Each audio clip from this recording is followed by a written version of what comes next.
अनंत कोटी ब्रह्मांड नायक राजाधिराज योगीराज परब्रह्म भगवान श्री स्वामी समर्थ महाराज यांना त्रिवार वंदन, त्रिवार मुजरा.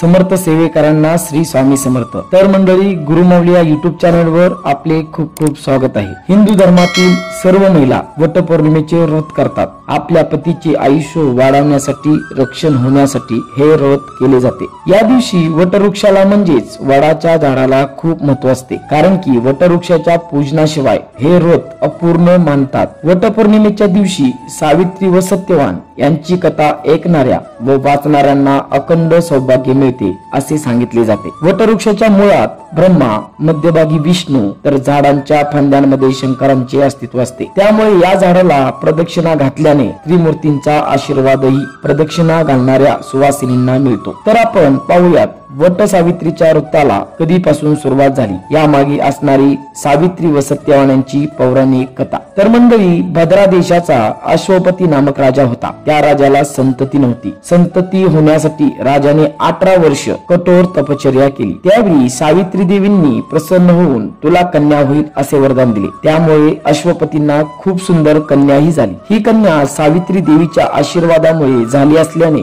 तिचं नावही सावित्री ठेवण्यात आले. सावित्री हळूहळू मोठी होऊ लागली, पण राजाला तिच्यासाठी हवा तसा वर मिळेना. म्हणून राजाने सावित्रीला स्वतः वर शोधायला पाठवले. सावित्री जेव्हा जंगलात गेली तेव्हा तिची भेट सत्यवानांशी झाली. सत्यवान हा धुमतसेन राजाचा मुलगा होता, पण धुमतसेनचे राज्य शत्रूने हिरावून घेतले होते, म्हणून ते सर्व जंगलात राहत होते. सावित्रीने मनाशी ठरवले की सत्यवानांशीच विवाह करायचा.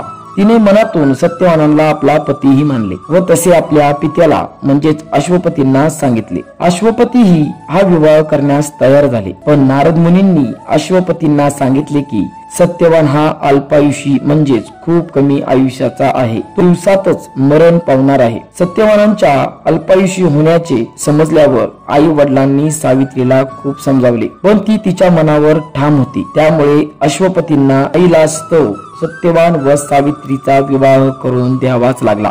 सावित्री आता आपल्या राजमहल सोडून जंगलात जाऊन झोपडीत राहून आपल्या अंधाऱ्या सासू सासऱ्यांची सेवा करू लागली. सत्यवान त्यांचा मृत्यूचा दिवस नारदांनी सावित्रीला आधीच सांगितला असल्यामुळे सावित्रीने आधीच 3 दिवस उपवास करण्यास सुरुवात केली. अखेर तो दिवस आला. त्या दिवशी सकाळी सत्यवान लाकडे आणण्यासाठी जंगलात गेले. त्याचबरोबर सावित्री पण गेली. सत्यवान लाकडे तोडण्यासाठी झाडावर चढले. त्यावेळी तिथेच त्यांना चक्कर येऊ लागली. म्हणूनच सत्यवान झाडावरून खाली उतरले व त्यांना तिथेच मृत्यू आला. यमराज त्यांचा प्राण घेऊन जाऊ लागले. हे बघताच सावित्री यमराजांच्या मागे मागे धावू लागल्या. यमराज सावित्रीला परत जा असे म्हणू लागले, पण सावित्री काही केल्या त्यांचं ऐकेना. जिथे माझे पती तिथे मी येणारच असे म्हणून सावित्री यमराजांच्या मागे मागे जाऊच लागली. ती काही केल्या ऐकत नसल्याने यमराज तिला म्हणाले, तू पती सोडून कोणतेही 3 वर माग. सावित्रीने पहिला वर मागितला की माझ्या अंध सासू सासऱ्यांना डोळे येऊ देत. लगेच यमराज तिला तथास्तु म्हणाले. तिने दुसरा वर मागितला, माझ्या सासऱ्यांचं राज्य परत मिळू दे.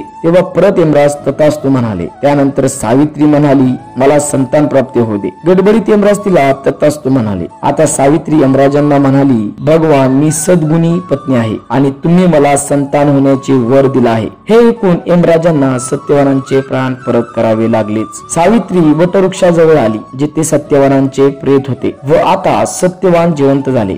ज्या झाडाखाली सत्यवान जिवंत झाले ते झाड वडाचे झाड होते. तो दिवस म्हणजेच हा वटपौर्णिमेचा दिवस आहे. त्यामुळे या दिवशी उपवास करून वडाच्या झाडाची पूजा केली जाते आणि आपल्या पतीला वडाच्या झाडाप्रमाणे दीर्घायुष्य मिळावे म्हणून प्रार्थनाही केली जाते. सत्यवान जिवंत झाले. त्यांच्या आई वडिलांना दिसू लागले. त्यांचे राज्यही त्यांना परत मिळाले. अशा प्रकारे सत्यवान व सावित्रीने दीर्घकाळ राज्याचे सुख उपभोगले. वट सावित्रीचे व्रत केल्याने तसेच ही कथा ऐकल्याने व्रत करणाऱ्या सुवासिनीला वैवाहिक जीवनात सुख समृद्धी मिळतेच, तसेच सर्व संकटेही दूर होतात. पतीला दीर्घायुष्य लाभते असे सांगितले जाते. तर मंडळी, हा व्हिडिओ तुम्हाला कसा वाटला हे कमेंट मध्ये नक्की कळवा. झालेली सेवा स्वामी चरणी अर्पण करतो. श्री स्वामी समर्थ.